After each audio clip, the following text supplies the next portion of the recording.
the key for transformation is really about people. Tadi saya cerita tentang MRT, saya nggak cerita tentang teknologi keretanya, tapi saya cerita tentang orangnya. Saya belajar dari pengalaman, saya melihat bahwa the best bosses are either teachers or soldiers.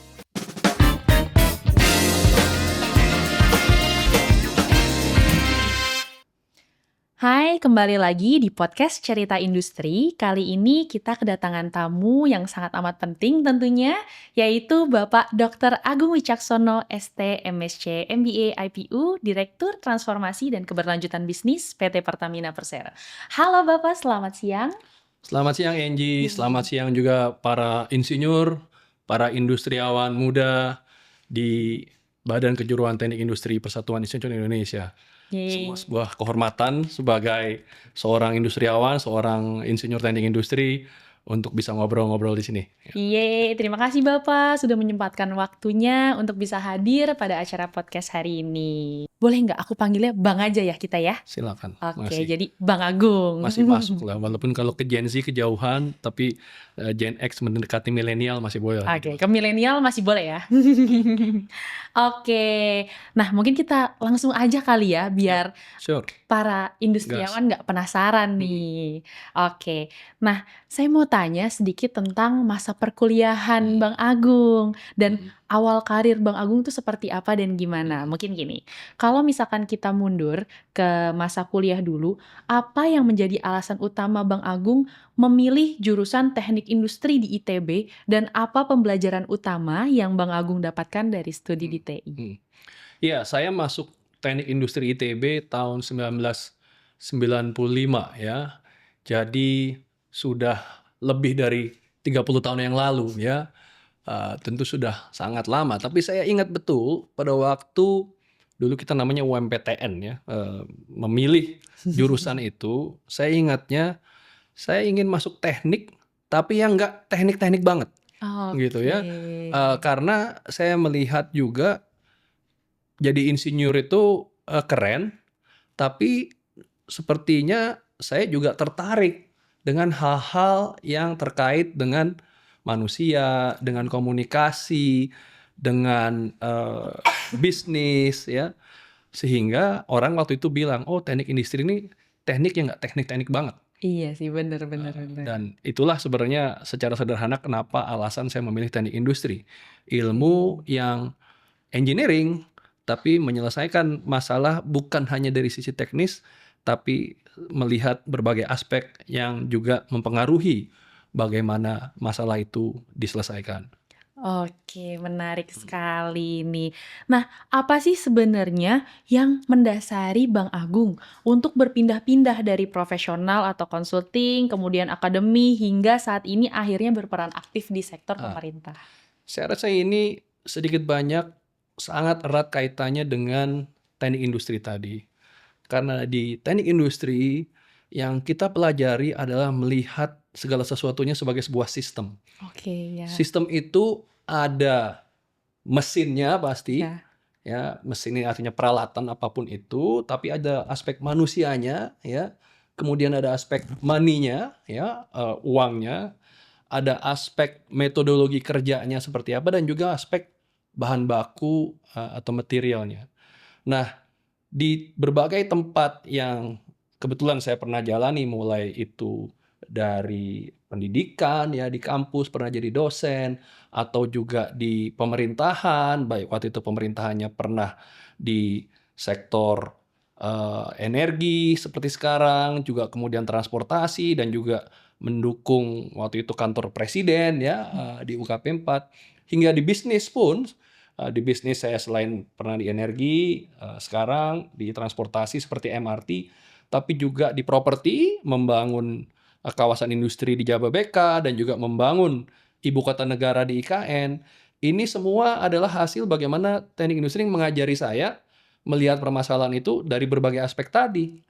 Jadi itulah yang membuat anak TI ya dilengkapi dengan skill set yang membuat mereka versatile, yang membuat mereka harus ready, harus tahan banting di setiap cuaca, di setiap kondisi, ketika memang negara ini, perusahaan dan masyarakat membutuhkan. Ya. Yang seperti saya ketahuin juga, Bang Agung ini kan dosen ITB juga ya, Bang. Nah, apa sih challenge Bang Agung ketika menghadapi melakukan dua hal ini bersamaan, seperti dosen juga tapi profesional juga gitu. Bagaimana cara membagi waktunya gitu? Ya, jadi saya kalau sedikit flashback ke belakang, setelah saya lulus dari ITB, kemudian saya sekolah S2 di Jerman dan juga sempat berkarir jadi konsultan manajemen. Setelah itu berangkat S3 dan pulang dari S3 saya jadi akademisi. Saya memilih jalan waktu itu jadi akademisi, jadi dosen, kembali ke alma mater saya di ITB. Waktu itu tepat saat ITB juga melahirkan satu sekolah baru namanya SBM, Sekolah Bisnis dan Manajemen. Ya, tentu sangat erat kaitannya ilmunya dengan teknik industri tadi, Betul. gitu ya. Nah, di situ saya melihat bahwa, dan saya ingat yang mengajak saya jadi dosen itu seorang dosen TI juga dulunya, tapi beliau sudah melanglang buana kemana-mana, namanya Profesor Surna Cahya Jayadiningrat atau dipanggilnya Pak Naya. Almarhum Pak Naya waktu itu yang ngajak saya bergabung ke ITB jadi dosen di SBM. Dan karena saya melihat sosok beliau, seorang dosen tapi juga beliau aktif di pemerintahan, jadi staf ahli Menteri Lingkungan Hidup, jadi dirjen, dan kemudian setelah itu jadi dekan di SBM ITB. Saya sampaikan ke beliau, saya mau jadi dosen, tapi saya mau jadi dosen kayak Bapak, kayak almarhum Pak Naya, yaitu dosen yang tidak hanya duduk di kampus saja, tapi dosen yang memang punya pengalaman, get the hands dirty, making impact dengan ilmu yang dipelajari untuk apakah itu di pemerintahan, ataukah di perusahaan, atau di sosial kemasyarakatan. Karena itu saya merasa beruntung bahwa sampai saat ini saya diberikan kesempatan itu. Ya, tadi yang saya ceritakan pengalaman yang berpindah-pindah itu, tujuannya pada akhirnya saya ingin untuk tetap bisa kontribusi keilmuannya untuk kampus, apakah itu ITB ataukah itu berbagai kampus yang lain, termasuk di mana di situ ada ilmu teknik industri, untuk saya bisa menyampaikan dan menunjukkan bahwa ilmu TI itu bisa berperan, bisa bermakna di berbagai bidang, dan memberikan semangat juga bagi anak-anak TI yang sedang kuliah, bahwa negara ini butuh ilmu TI, butuh kita untuk memberi dampak dan membuat kemajuan ke depan. Dari sebanyak itu experience yang ada, nah ini kan berarti sebenarnya experience di dunia profesional, edukasi. Nah, ini tuh apa sih yang membuat Bang Agung sekarang tuh as leader as you are gitu? Sebenarnya setiap saya masuk ke berbagai organisasi, dan karena saya harus berpindah-pindah industri, berpindah sektor, berbeda tempat, maka yang paling utama adalah ketika saya masuk satu tempat baru, you have to listen. Ada tujuannya manusia itu punya telinga lebih banyak daripada mulut. Ya, artinya we need to listen more than we speak. Paling tidak di awal, di langkah pertama ketika kita masuk tempat baru, saya harus dengar, saya harus belajar, saya harus menangkap dari orang. Dan disitulah saya selalu berusaha untuk engage myself dengan orang-orang yang ada di dalam ekosistem tersebut. Itu langkah pertama. Saya pasti akan tanya sama yang menguasai. Kita tidak menjadi kurang pintar dengan lebih banyak bertanya. Ya. Orang tidak akan melihat bahwa kita tidak kompeten semata-mata karena kita ingin mendapatkan pelajaran dari orang. Dan yang kedua, mungkin karena tadi saya memegang apa yang saya sampaikan ke almarhum Pak Naya, saya ingin jadi dosen yang punya pengalaman di lapangan. Sehingga apa yang saya lakukan di kampus sebagai dosen, saya juga terapkan di dunia kerja saya, apakah itu di perusahaan yang saya pimpin, apakah di pemerintah, yaitu ketika saya punya tim, saya punya orang-orang terutama generasi muda yang bekerja bersama-sama saya melihatnya mereka ini seperti mahasiswa yang sama-sama saya di kampus, ya. Oh. Jadi saya mungkin nggak bisa lagi selalu mengajar di kampus seperti yang saya cita-citakan dulu waktu bergabung jadi dosen di ITB, karena saya harus bertugas kemana-mana. Tapi saya berharap dengan itu saya ketemu banyak orang-orang yang sama-sama bisa menjadi dalam tanda kutip mahasiswa belajar bersama-sama saya di tempat saya berkarya. Ya, apakah itu dia anak buah saya, apakah dia itu juga kolega saya yang jadi tim saya, itu yang menurut saya jadi prinsip yang utama untuk tadi membangun leadership. What kind of leader we are? Saya belajar dari pengalaman. Saya melihat bahwa the best bosses are either teachers or soldiers. Wah. Ya, jadi dicatat ya ini ya, teman-teman. Orang-orang yang pernah jadi guru, jadi dosen, tapi juga jadi prajurit, jadi pejuang adalah orang-orang yang akan melihat tim yang bekerja sama dengan mereka bukan sekedar anak buah. Tapi mereka adalah orang yang ready to grow together, ready to protect them, ya, untuk bersama-sama menjalankan misi, ya. Kalau soldiers, kalau prajurit kan di sana ada tugas. Katakanlah kita mau menjaga perdamaian di Timur Tengah, kita pergi sama-sama untuk jalan itu.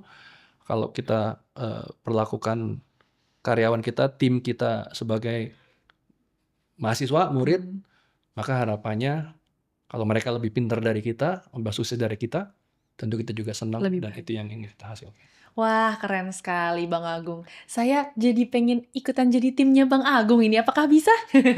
Banyak yang ngantri. Tapi why not? Saya jadi dosen tadi, jadi guru tadi bisa di banyak tempat, ya.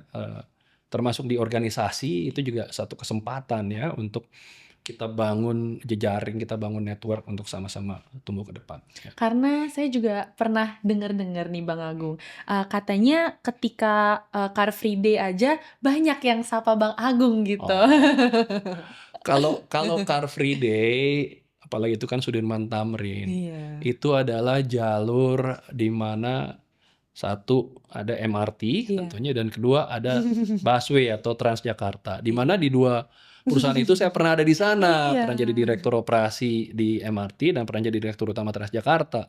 Nah, anak-anak, ya, saya mungkin nyebutnya anak-anak, tim yang di Transjakarta yang menjaga atau patroli jalur, atau di MRT itu juga para masinis, ya, para masinis misalkan yang ada di kereta, itu masih banyak yang bertugas sejak saya waktu itu masih di sana, sehingga ya kadang-kadang pas lagi Car Free Day olahraga pagi, jalan di sini jalur busway, ada yang nyapa, begitu ya, masih nyapa, terus saya ajak foto. Atau kalau saya naik MRT, saya paling senang itu kalau kita naik MRT, kereta MRT akan berhenti di stasiun ujung itu di Bundaran HI, ya kan? Dan saya ingat betul karena waktu dulu pas kita desain trainingnya mereka di stasiun MRT Bundaran HI, karena keretanya akan balik lagi ke arah Lebak Bulus, maka si masinis, ya, di stasiun ujung dia akan keluar dari kereta paling depan, dan dia akan balik ke kereta yang paling belakang karena akan mengarah balik ke sana, ya kan? Nah, saya atau awal-awal, terutama beberapa tahun pertama, saya selalu sempatin begitu keluar dari MRT itu, saya datengin, saya tunggu si masinis untuk, ya, sekedar salaman, kasih selamat, karena saya senang banget mengapresiasi, ya, Pak. Terutama karena anak-anak yang di MRT Jakarta ini dulu ketika belum ada MRT di Indonesia, ya, orang sering bercanda meledek MRT ini kepanjangannya masih rapat terus, gitu ya, MRT masih rapat terus. Karena rapat terus. Masih rapat terus, nggak jadi. Tapi kan akhirnya jadi, dan anak-anak masinis ini adalah salah satu bukti bahwa mereka bisa loh jalanin, anak-anak Indonesia ini bisa jalanin MRT.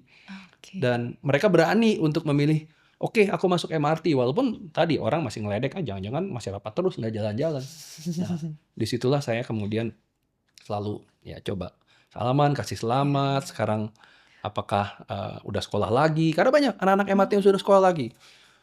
Sekarang saya kemarin lihat di berita ada yang viral, ada masinis MRT perempuan itu baru pulang dari Inggris, selesai S2 dengan beasiswa LPDP. Oh, Masya Allah. Waktu saya di MRT dulu belum pernah ada di Indonesia itu masinis perempuan. Ini yang Pertama kali waktu itu ada, saya ingat 9 orang. Mereka ingat tuh, saya panggil ciwi-ciwi supir sepur ya. 9 orang anak-anak Supir ini kereta. supir kereta, dan waktu itu perdebatannya cukup menantang. Apakah kita perlu merekrut perempuan jadi masinis? Karena nggak ada di Indonesia. Dan biasanya ada pertimbangannya kenapa nggak ada, karena mungkin dari jadwal kerja ya kan. Kemudian juga masinis ini nanti kalau dia menikah, berkeluarga, punya anak dan seterusnya kan jadwalnya tentu akan menjadi lebih challenging. Tapi buat kita dulu kita putuskan oke, we make history, kita kasih kesempatan untuk perempuan, dan ternyata terbukti. Saya bilang waktu itu kalau khawatir mereka ini para masinis ini nggak bisa jadi masinis selamanya sampai tua, saya bilang saya yakin mereka juga nggak mau jadi masinis selamanya. Mereka setelah itu bisa sekolah lagi, bisa lakukan hal-hal yang lain lagi. Dan itu ternyata terbukti dari anak-anak yang sekarang jadi masinis di MRT Jakarta. Ada yang terus jalankan tugas masinis, ada yang kemudian bekerja di sektor perkeretaan maupun sektor transportasi dengan fungsi lain, ada yang sekolah lagi sampai ke luar negeri. Dan ini adalah anak-anak yang punya keyakinan bahwa dengan MRT, dengan paspor hijaunya, mereka bisa menjaga merah putih tetap di dada. Tuh guys, kalian harus catat ini guys. Oke. Nah, ini kan tadi Bang Agung cerita dari MRT, semua sektor tuh sudah Bang Agung lalui gitu. Nah, mulai dari energi, transportasi, properti juga, terus juga pembangunan IKN juga ya Bang ya. Nah, kan kayak tadi history in the making-nya banyak banget nih. Apa sih sebenarnya tantangan utama yang secara umum Bang Agung hadapi dalam proses transformasi di masing-masing sektor ini gitu? The key for transformation is really about people. Ya, tadi saya cerita tentang MRT, saya nggak cerita tentang teknologi keretanya, tapi saya cerita tentang orangnya. Di Transjakarta juga yang menyapa setiap saya Car Free Day itu juga orang-orang yang jadi nyawanya Transjakarta, para insan Transjakarta yang kalau dulu tagline-nya adalah menghubungkan kehidupan Jakarta. Ya, it's about life, it's about human gitu ya, bukan soal bisnya, bukan soal rutenya begitu ya. Dan sama juga setelah itu tadi masuk properti di kawasan industri Jababeka, dan kemudian ketika ada panggilan sejarah waktu MRT itu panggilan sejarah ya, MRT Transjakarta itu panggilan sejarah buat saya, dan saya memutuskan untuk meninggalkan jalan sebagai dosen karena untuk memenuhi panggilan sejarah itu. Dan kemudian IKN juga sebuah panggilan sejarah. Saya waktu itu ada di Jababeka, perusahaan swasta yang mengembangkan kota ya. Kita lihat Cikarang itu kawasan industri yang sangat sukses sebagai kota. Ketika negara memanggil, karena negara juga lagi mau membangun kota, dan bukan sekedar kota tapi sebuah ibu kota yang baru, ternyata tugas itu datang kepada saya ya di IKN, di otorita IKN, saat saya ditugasi jadi deputi untuk pendanaan dan investasi. Karena IKN ini dibangun tidak hanya dengan APBN, dengan uang negara, tapi perlu juga kontribusi dari swasta. Disitulah saya berkesempatan menghubungkan antara dunia pemerintahan, karena IKN ini ibu kota negara pasti pemerintah, tapi juga terhubung dengan swasta karena dengan pengalaman di Jababeka dan kemudian tadi di MRT Transjakarta, ada partisipasi masyarakat, partisipasi swasta untuk membangun IKN. Dan mungkin orang bilang, oh IKN belum ada apa-apanya waktu itu, dimulai dari nol ya, makanya ada namanya titik nol begitu ya di IKN. Tapi ujungnya IKN ini harus menjadi tempat bagi manusia ya. harus menumbuhkan manusia. Tugas saya mendorong investasi di IKN sesungguhnya adalah untuk juga membuat manusia memiliki kehidupan yang nyaman di IKN. Tagline-nya IKN ini kan untuk building a livable and lovable city. Ya, kota yang nyaman dihuni dan dicintai. Dan dengan prinsip-prinsip bahwa ini harus menjadi a smart, sustainable forest city. Sebuah kota yang dilingkupi hutan, karena Indonesia ini jelas adalah negara dengan tropical forest yang sangat penting, tapi bagaimana membangun kota yang bisa menghubungkan antara sustainability tadi dengan situasi lovability and livability dari manusia-manusia yang akan tinggal di sana. Karena itulah pada waktu di otorita IKN, dengan mulai dari nol tadi, langkah-langkah yang kita lakukan juga adalah menghubungkan dengan manusia-manusia yang bisa mewujudkan pembangunan IKN ini terjadi, dengan para investor yang bersedia untuk, kita menyebutnya para investor pelopor, ya, investor yang bersedia untuk di awal mereka bersedia keluar uang, ya, walaupun pasarnya belum jelas, ya. Kalau investor properti biasanya mereka akan milih project yang jelas pasarnya, yang jelas return, dan pasarnya jelas apa, harus ada orang. IKN waktu itu orang bertanya, belum ada nih orangnya, ya kan? Bagaimana mengconvince para investor itu, para investor pelopor merah putih untuk bersama-sama membangun IKN. Bagaimana kemudian juga dalam aspek manusia membangun tim di sana yang latar belakangnya beragam. Ada yang tentu dari pemerintahan, ya, dari kementerian. Tapi ada juga yang dari swasta. Waktu itu tim investor relation, ya, kita menyebutnya para key account managers, itu orang-orang yang punya latar belakang di properti. Ada yang dari Jababeka tempat saya kerja dulu, ada yang dari MRT juga, ada yang dari investor seperti Sinarmas, ya. Itu digabungkan nih dengan para ASN dari pemerintahan, dan ditambah juga dengan para generasi muda. Wah, para tantangannya besar sekali. Gen Y dan Gen Z yang mungkin baru pertama kerja dan mereka belum pernah tahu bagaimana IKN ini. Tapi disitulah seninya dan disitulah kenikmatannya membangun satu tim yang beragam, ya, untuk satu tujuan, yaitu menghadirkan IKN sebagai kota yang livable and lovable tadi.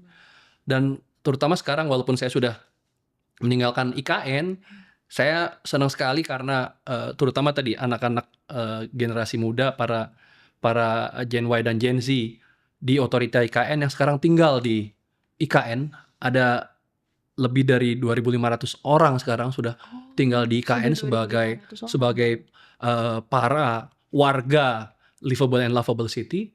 Dan ini adalah tadi anak-anak Gen Z, ya, yang bersama-sama dalam tim tadi menghadirkan IKN yang livable, yang lovable, yang menjalani, saya menyebutnya slow living, quality living. Ya, saya waktu di IKN ingat betul, karena ke kantor itu cuma 5-10 menit. Karena dekat juga, dekat banget dan nggak ada macet, ya, bisa naik bus listrik dari apartemen rusun ASN ke kantor IKN. Jadi pagi itu banyak waktu untuk olahraga, nyuci sendiri, masak sendiri, pulang kerja sebelum maghrib sudah di rumah, bisa ibadah dengan tenang, ya kan? Kemudian makan juga bisa kita atur dengan sehat. Jadi saya paling sehat tuh waktu di IKN tuh, berat badan bisa turun, gula darah bisa turun, begitu ya, kolesterol juga insya Allah turun, ya. Jadi buat anak-anak, dan juga udaranya segar. Jadi buat anak-anak muda, IKN adalah pilihan masa depan. Ya. Saya mungkin udah nggak terlalu muda nih, tapi saya tetap dukung, tetap membangun IKN dari peran saya di Pertamina sekarang juga. Oke. Nah, mungkin kita lanjut lagi ke sektor yang lain lagi nih, Bang, pertanyaannya. Kalau misalkan tadi kita ngebahas tentang IKN, terus juga ngebahas MRT, Jababeka. Nah, sekarang saya mau ngajak Abang untuk ngebahas Pertamina. Oke. Nah, sekarang ini kan lagi rame nih ya, mungkin yang pertama yang ini dulu nih Bang, yang lagi rame. Kan lagi rame, permasalahan geopolitik, Selat Hormuz. Nah, saya mau tanya Bang, untuk menghadapi ini semua, resiko geopolitik global dengan adanya kasus blokade Selat Hormuz itu, yang berdampak dengan tentunya harga energi di seluruh dunia ya Bang ya. Nah, itu bagaimana sih strategi Pertamina sendiri untuk menghadapi tantangan tersebut gitu Bang? Ya, pertama saya masuk ke Pertamina saat ini sekitar 11 bulan lalu, hampir setahun yang lalu. Ya. Ya, dan Direktur Utama Pertamina Pak Simon Alisius Mantiri waktu menghubungi saya di IKN, beliau sampaikan sama seperti Angie manggil saya Bang, beliau juga karena kami hampir seumur dan saya hanya sedikit lebih senior dari beliau sampaikan, Bang Agung, tolong bantu saya, bantu beliau untuk menjalankan tugas dari Presiden Prabowo ya, untuk bagaimana membuat Pertamina jadi kokoh, jadi sokoguru, dan tugasnya waktu itu beliau sampaikan untuk transformasi ya. Dan karena itulah Direktur Transformasi dan Sustainability Business atau keberlanjutan bisnis itu diamanatkan ke saya, satu direktorat yang waktu itu sama sekali baru, Pak Simon sebagai ditugaskan ke saya. Kenapa transformasi? Karena memang Pertamina menghadapi situasi dunia yang harus kita akui tidak baik-baik saja. Betul. Ya, Pertamina ini harus fokus, harus in shape ya, harus kokoh untuk mengedepankan bagaimana ketahanan energi itu dijaga dan ditingkatkan. Jadi dengan tugas kepada Direktorat Transformasi dan Keberlanjutan Bisnis ini, maka utamanya adalah bagaimana membuat Pertamina dengan langkah-langkah yang kita menyebutnya streamlining ya, perampingan, penataan perusahaan-perusahaan, anak perusahaan yang ada di Pertamina, dan merupakan agenda yang dikawal oleh Danantara sebagai pemegang saham kita dan merupakan mandat dari Presiden Prabowo. Ini menjadi salah satu strategi ya, yang sifatnya jangka panjang untuk membuat Pertamina lebih siap menghadapi kondisi geopolitik tadi. Tentunya dalam day-to-day bisnisnya Pertamina dengan para subholdingnya, mulai dari subholding upstream, kemudian subholding gas, kemudian subholding downstream yang melayani masyarakat, dan juga subholding new and renewable energy yang merepresentasikan bagaimana sustainability dibangun, adalah yang bergerak day to day untuk memastikan menangani hal-hal yang tadi disampaikan oleh Angie.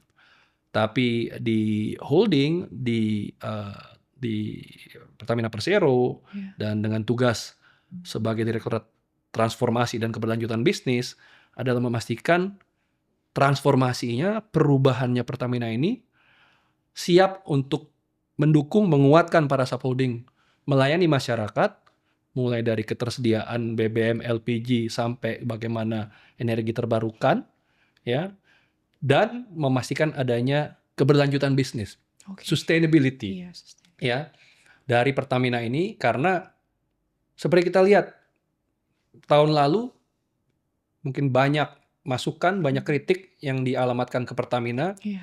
Satu aspirasi dari masyarakat yang tentu harus ditangkap, tapi juga terlihat ketika Indonesia mengalami situasi yang berat, situasi yang tidak baik-baik saja. Misalkan pada waktu terjadi bencana di Sumatera di akhir tahun lalu, dan juga sekarang situasi dunia yang menantang, maka Pertamina satu-satunya yang betul-betul hadir di berbagai pelosok. Karena itu saya sering katakan Pertamina ini adalah the indispensable company, perusahaan yang tak tergantikan. Ya, di sektor energi mungkin ada banyak perusahaan, tapi hanya Pertamina yang tak tergantikan.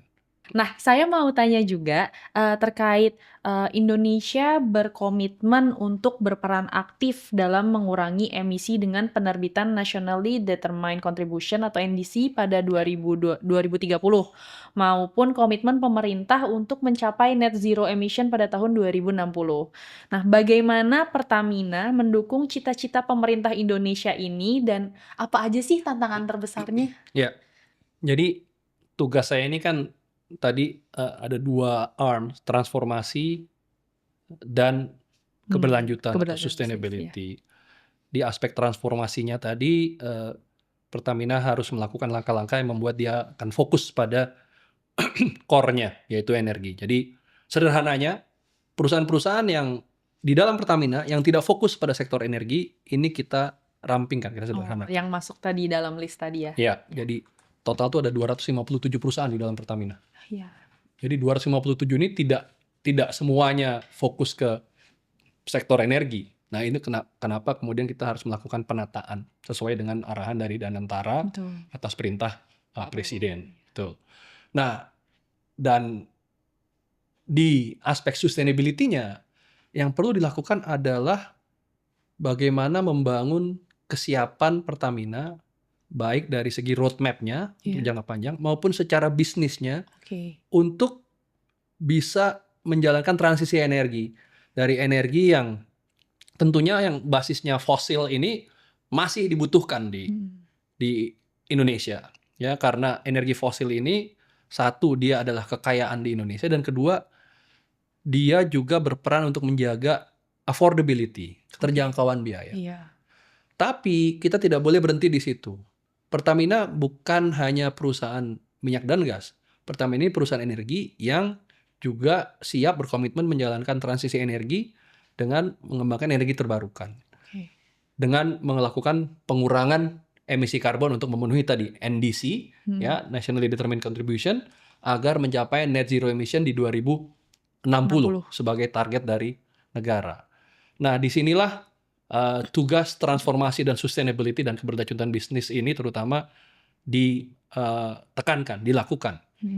Di aspek sustainability, bagaimana bisnis yang rendah karbon, ya, contoh misalkan bagaimana bahan bakar pesawat bisa memanfaatkan minyak jelantah, ya, atau juga bagaimana bensin itu bisa di blending, ya, bukan dioplos, ya, di blending dicampurkan dengan etanol, ya, sebagai bahan bakar nabati yang ramah lingkungan dan juga berasal dari bangsa sendiri.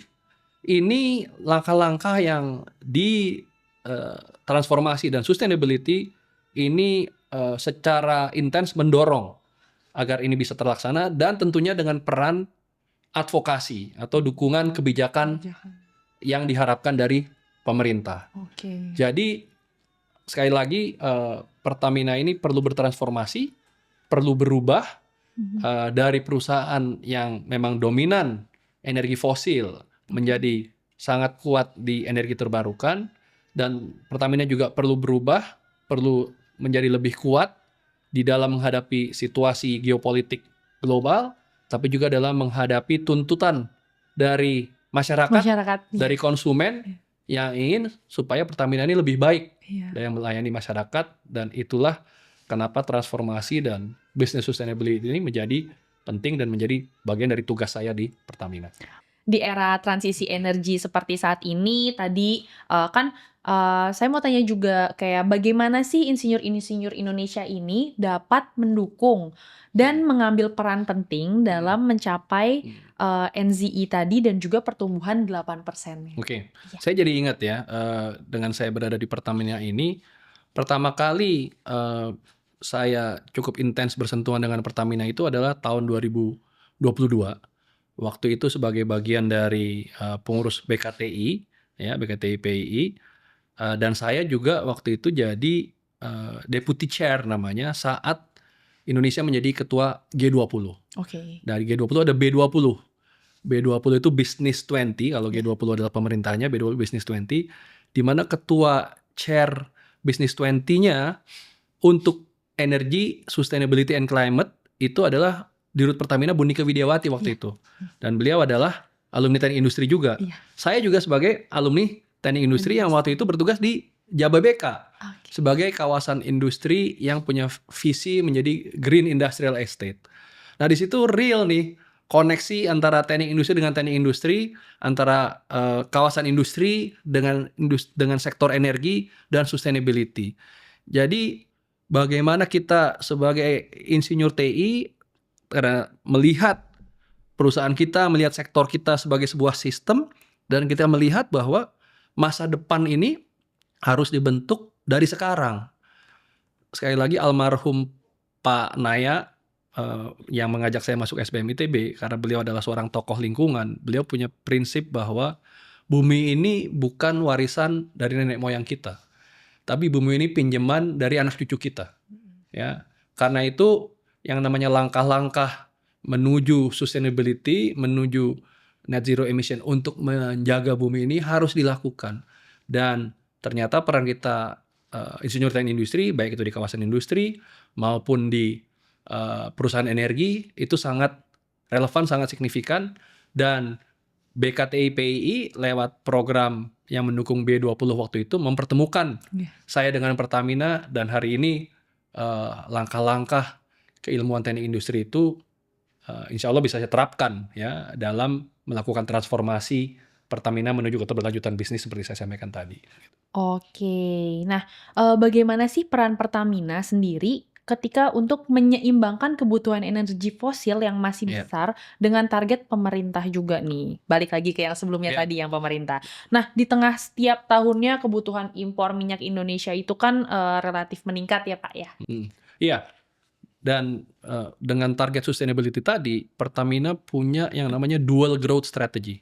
Dual ini artinya ada satu sisi mendorong pengembangan legacy bisnisnya. Legacy bisnisnya ini apakah hulu migas, gas, distribusi BBM, kilang, ya dan lain sebagainya. Dan juga sebelah satunya lagi karena dual adalah mengembangkan low carbon business, ya. Sektor-sektor energi terbarukan melakukan dekarbonisasi yang sifatnya ramah lingkungan.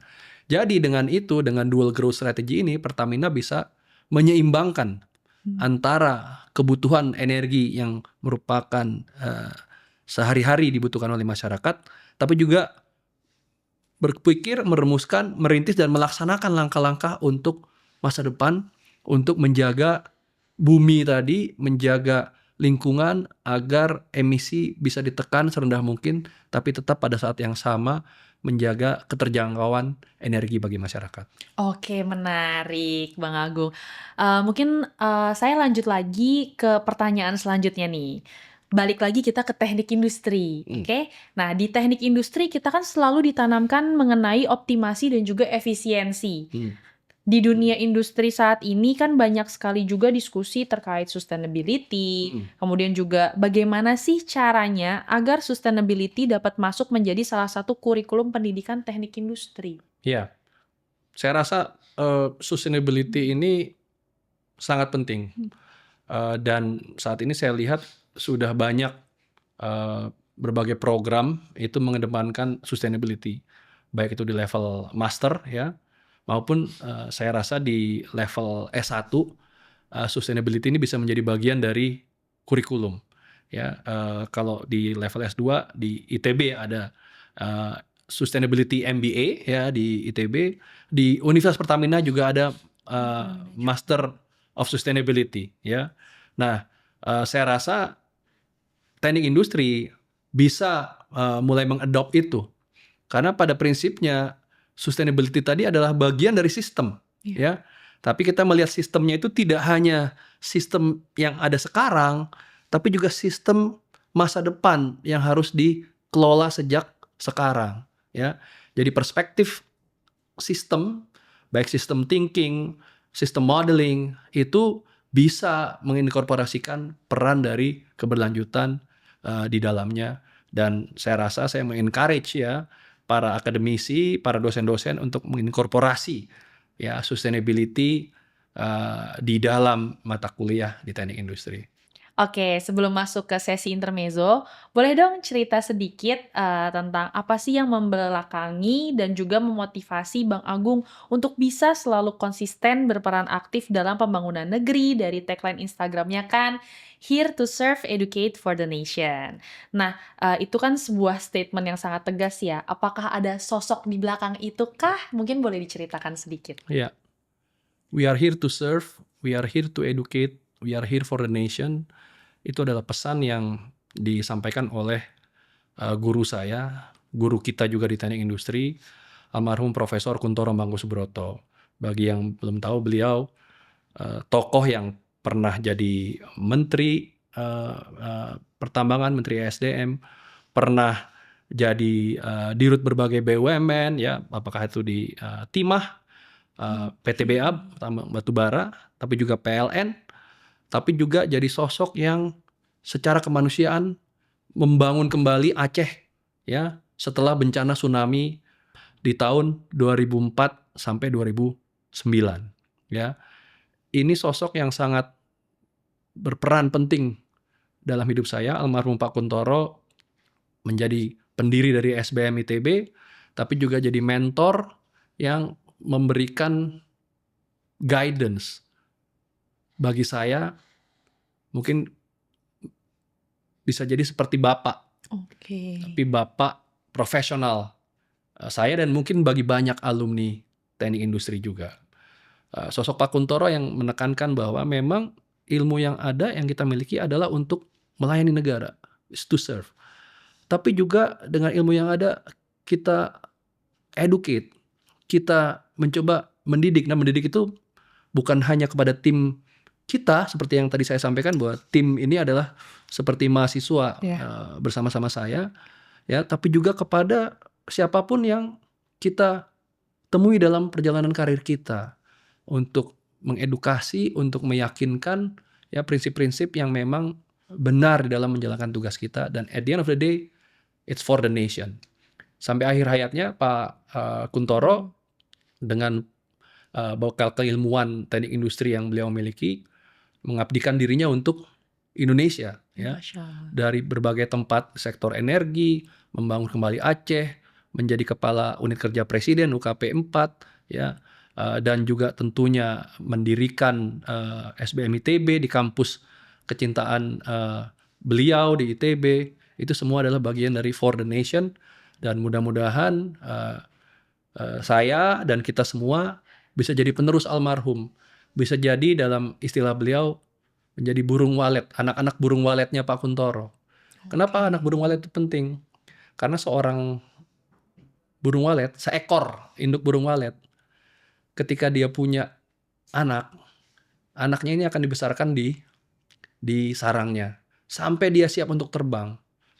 Tapi ketika anaknya ini udah waktunya terbang, maka akan dia dorong, akan dia tendang dari sarangnya. Anaknya ini bisa jadi terbang atau bisa jadi jatuh. Seorang pendidik juga begitu. Anaknya, dia nggak pernah tahu anaknya ini akan jadi orang sukses apa enggak. Anaknya ini bisa jadi orang yang berkarya buat negara apa enggak. Nah, sama seperti yang saya lakukan, Pak Kuntoro almarhum sudah mendorong saya dari sarang. Tugas saya sekarang untuk terbang sebaik-baiknya, jangan sampai jatuh mengecewakan.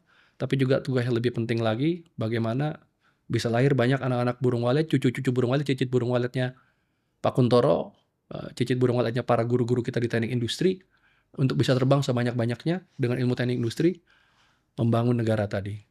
To serve, to educate for the country. Thank you. Keren banget, sangat menginspirasi ya sosok Pak Kuntoro. Masya Allah. Oke, sudah mungkin dari saya sudah cukup pertanyaannya, tapi saya ada satu saja sedikit. Mungkin bisa boleh tidak kalau misalkan saya minta Bang Agung untuk memberikan pesan untuk para industri-industri di sini yang lagi nonton.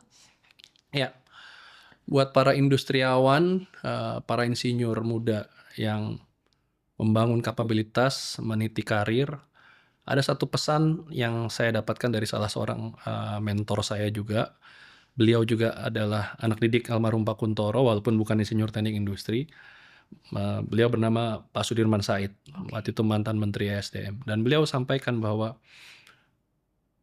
perjalanan kepemimpinan, ya, meniti karir itu seperti mendaki gunung. Mendaki gunung itu, apalagi Pak Kuntoro almarhum juga pecinta alam ya. Beliau salah satu sosok di Wanadri dulu. Saya sih bukan ya. Saya cuman pecinta jalan-jalan sekitar lingkungan saja.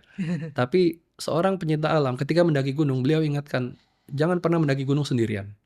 Ya, karena mendaki gunung itu satu perjalanan yang memang menyenangkan. Ya, makin ke atas, makin bagus pemandangannya, banyak bunga. Tapi juga perjalanan yang menantang, karena makin atas makin berat, energinya, udaranya makin tipis, gitu ya, energi kita makin habis, ya, suhu makin dingin. Kalau kita mendaki sendirian, kita nggak punya pegangan. Tapi selalu para pendaki gunung itu punya yang namanya Sherpa. Sherpa itu yang memandu pendakian. Dan Sherpa ini orang yang sudah naik turun gunung berkali-kali. Sama dengan perjalanan mendaki kepemimpinan tadi. Jangan mendaki sendirian. Cari Sherpa, cari mentor, cari orang yang memandu perjalanan kita. Sosok yang di saat kita naik gunung, kita bisa dibantu, bisa bertanya apakah kita mengambil jalan yang tepat atau tidak, supaya bisa sampai di puncak dengan selamat, dengan bangga, dan insya Allah bisa turun dengan selamat, dengan bahagia. Karena bersama-sama. Karena bersama-sama dipandu oleh sosok leader, mentor yang juga memandu dan sudah sukses melakukan perjalanannya. Jadi para industriawan muda, find your Sherpa, find your mentor, daki gunung kesuksesanmu sampai ke atas, terbang dengan sukses dan kembali lagi dengan selamat untuk kebahagiaan diri dan keluarga. Masya Allah. Thank you. Oke, terima kasih banyak atas waktunya Bang Sama-sama. Agung.